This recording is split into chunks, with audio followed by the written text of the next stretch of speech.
to go off there first. Oh, It's all right. Sorry, I didn't hear you. Just as a kid from Anderson, obviously came here, played for your hometown school. I mean, what is that moment like where you're sitting on the floor and looking at the fans? That was a crazy moment, surreal moment for me. Just kind of taking everything in, just what I've been through the past 2-3 years. Just to have that moment was crazy. Like, I was so emotional out there, just realizing what was going on. So to be able to go out there and perform the way I did tonight on that stage was very big for me. Ian, you were really big down the stretch there, last few minutes, and 6 assists today. What can you say about how far you've come since your freshman year? Just poised, just letting the game come to me. I think last year there was moments where I just freaked out when I got the ball sometimes. I think I'm just letting the game come to me, and it's been really good so far. PJ, is there anything about Duke that you just kind of brings out the best in you? Not necessarily about them. I mean, one thing definitely in particular, when we got our tails handed to us last year, when we were down a guy, fighting to even play every game, injuries, we get, kind of beat into the dirt a little bit, and we got in our own arena chanting, "Let's go Duke." So it felt pretty good to have this place packed out and kind of shove it back in their face. So it definitely felt good. Brevin, you've been through a lot of wars, close games like this in your career. How much do you think that experience has been an asset to this team in close games like this? I love it. I mean, I feel like that's whenever I play the best is whenever, the crowd's packed, students are there, fans are into it. I feel like that's whenever I show up, and that's just the moments I like. I love the cameras, I love the lights, so I feel like it's just perfect for me. PJ, Duke was, they're up by 8 in the first half. You guys scratch back in the second half, take the lead, they go up by 5 again. Any worries that you guys were not going to be able to rally back?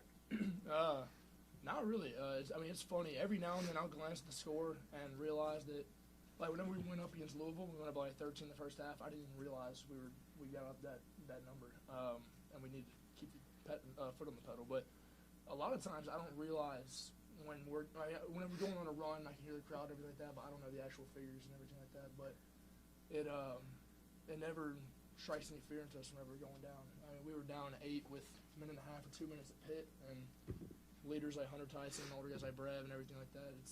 It's great having those guys on the floor for us. Is this the best you felt? And did you focus on starting as fast as you did?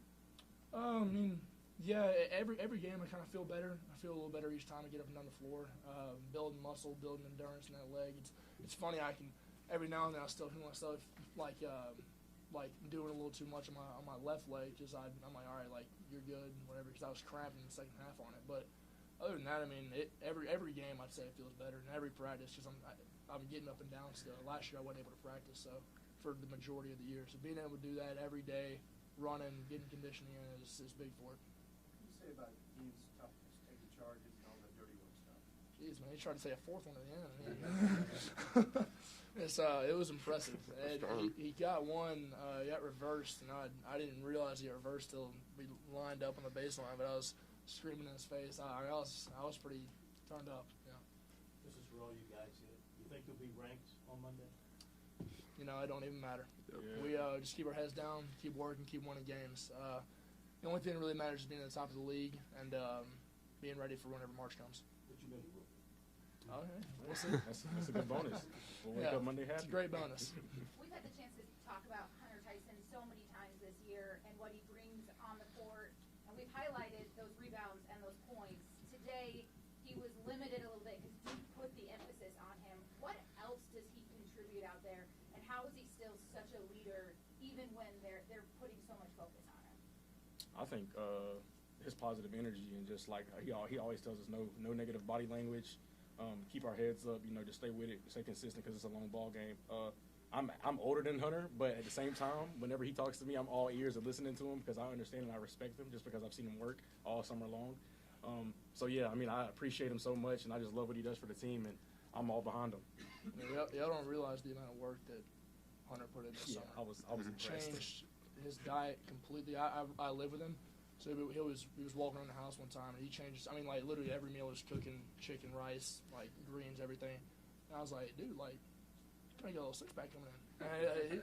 And it was incredible how much he changed his body, put on some weight, like, his conditioning. He every now and then he plays 40 minutes. And he's incredible for us. Late second half, we come in for a media or a timeout or something, and he got everyone on the bench, even Coach Brown. Everyone in tight, and everybody leaned in. We talked about our game plan. We got back out there. We were ready to fight. He's huge for us. Couldn't be doing it without him. Brevin, what is it about your mindset? You know, you missed 2 or 3 in a row. That it seems like you want that big shot, the big moment. Yeah, I really don't care about a miss.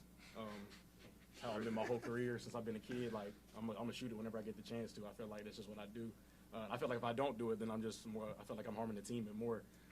So I mean, the team trusts me. I trust myself. I got all the confidence in the world. So whenever that moment, I'm definitely gonna take the shot. Brad, 7-0 in the ACC. Is this what you expected when you transferred down here? I mean, honestly, I think we were gonna have a good team. Obviously, I didn't know we were gonna be this great, but at the same time, like the group we had, the love we have for each other, the way we gel. Like when I got here, like I was like, dang, bro, I love every single one of these guys. Like it was like second week, it was just like we were brothers from day one. So I think that's what helps us out along the way. And but yeah, I mean, I'm surprised, but at the same time, whenever I look back and really reflect, like it's not really a thing that I'm really like, whoa, like.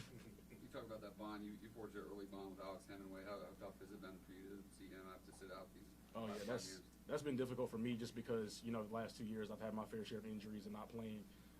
So to see him go through that is very heartbreaking for me just because I know what he brings to the team and I know what he's capable of. But at the same time, he's been positive and he's been consistent with his rehab. So hopefully he'll be able to get back out there soon. But it's definitely difficult without him just because obviously he's one of the top shooters in the country and obviously that helped us out a lot.